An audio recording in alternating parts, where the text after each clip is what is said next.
प्रकरणी श्वेतपत्रिका काढा अशी महत्त्वाची मागणी सुप्रिया सुळे यांनी केलेली आहे। संपूर्ण प्रकरणाची सखोल चौकशी होण्याची गरज आहे असं सुप्रिया सुळेंनी म्हटलंय।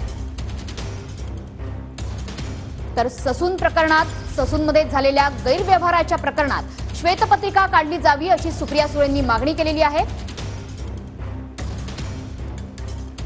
या संपूर्ण प्रकरणाची सखोल चौकशी व्हावी असं सुप्रिया सुळे यांनी म्हटलेलं आहे।